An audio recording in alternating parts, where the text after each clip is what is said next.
Batman, Superman 17, Gene Luen Yang writing with Ivan Reis on the art. So if you remember last issue, it was the two opposing stories from different Earths.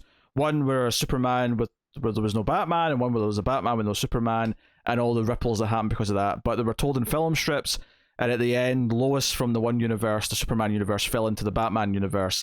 And all of this was happening. We got the context for it, which was... yeah, dog. The context for it was that this ship, we find out the name of the villain, which I loved in this, which is Auteur IO, is a robot Auteur who like collects all these realities and sort of like presents them in film, and is trying. And this is so funny because obviously we just had the Snyder Cut last month, but this is like, to me, this deranged villain is trying to make the perfect cut of reality. That's essentially what he's trying to do. So we get a little bookend with the real world stuff, as it were, with Batman and Superman, like get into the machine and seeing that this is happening. But they're hearing the voice of the robot when he talks sounds like the narrator, which is, I think, is a nice touch.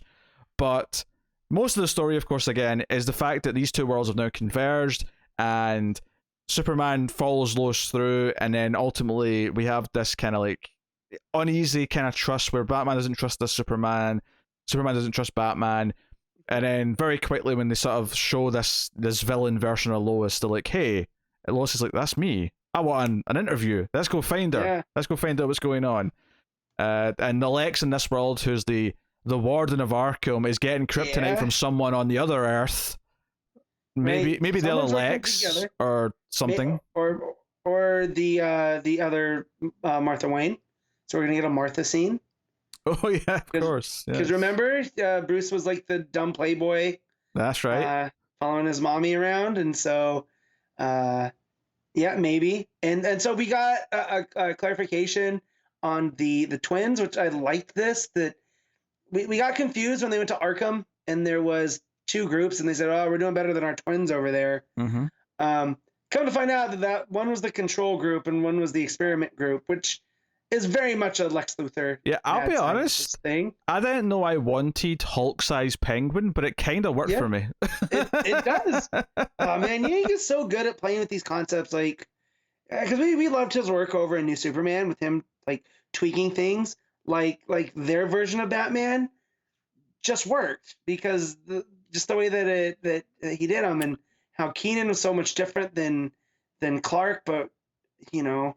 There are similarities there. Yeah, and one of the things he's done here is that he's playing with versions that feel kind of like the Golden Age versions, but obviously remixed a little bit.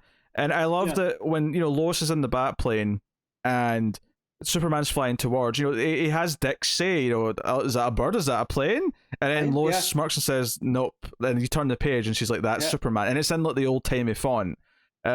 Really playing with that kind of art style and all the little nostalgia pops, but all of this is all the panels are presented as film strips, and occasionally you'll see that they're burning. And the idea is that on the ship where the real Superman and Batman are fighting this villain, like he is burning film because he's erasing things because he thinks that it's not perfect yet. And I love the distortion effects that started to come into play in some of the panels as it was burning. It was a really nice touch. But they agreed to go and try and find this Lois of this Earth. And it leads to this Lex Luthor with a goatee, sicking, Hulk-sized Penguin, which is truly horrific looking because of the big nose. Joker with mini mouths. Yeah, mouths and his abdomen and his shoulders and his hands. And then I assume that's because he calls him Jones, so I'm assuming that's Croc. Who's... No. That's Rudy Jones. That's Parasite. Oh, of course. Yeah, that makes sense. I was thinking this is a croc that instead of becoming a crocodile became like a purple blobby thing. But yeah, Parasite makes sense. Yep. So yeah, Hulk-sized Penguin is absolutely just a wonderful visual. I don't know what I never thought I'd want it, but it's pretty good. But of course, the Spider Lady, Lois, the evil Lois of this Earth, who may not actually be that evil, more sort of anti-hero after the death of everyone else at the Daily Planet. Yeah, a little bit of Biff from Back to the Future 2 that she turned the Daily Planet that got blown up. Because there wasn't a Superman there to save them, right? Her and Jimmy kind of created this criminal organization, but she turned the Daily Planet into a casino called the Spider's Nest, which just cracked me up.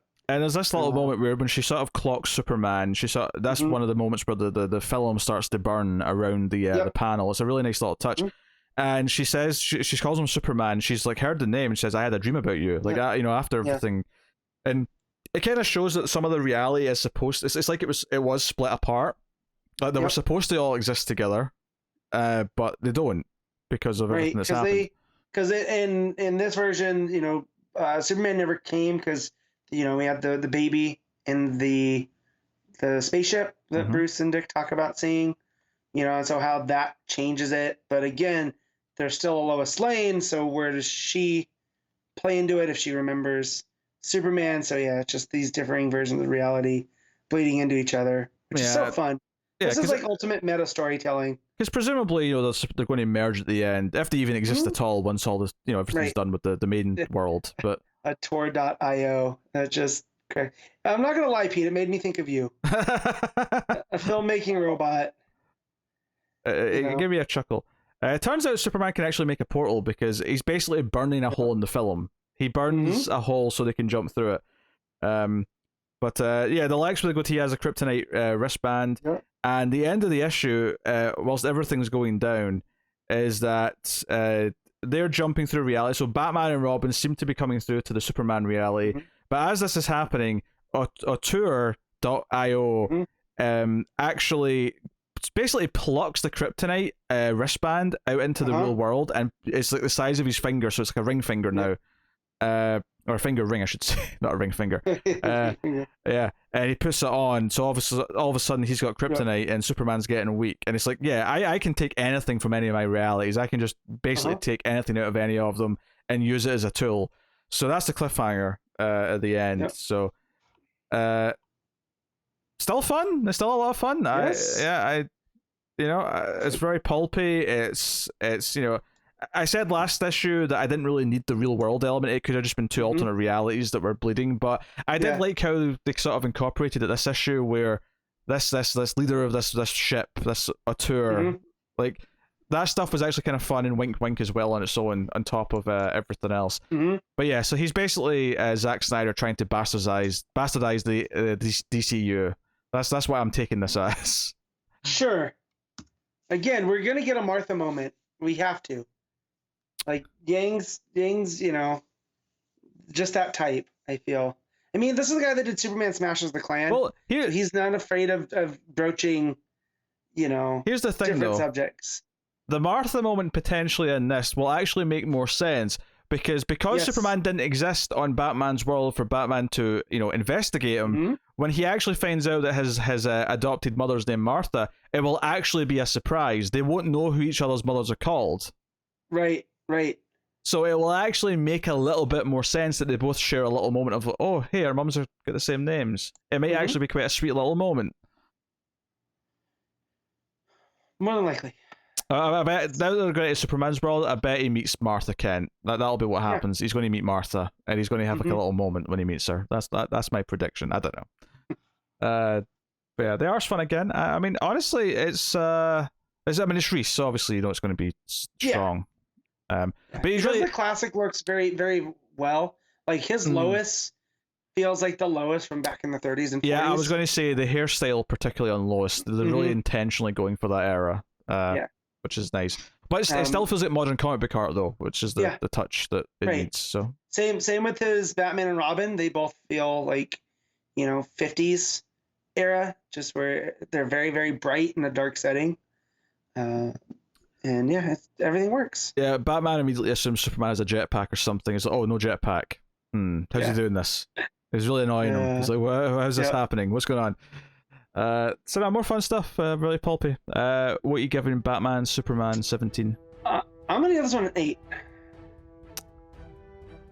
You know what, yeah, I'm happy to give it the 8 as well.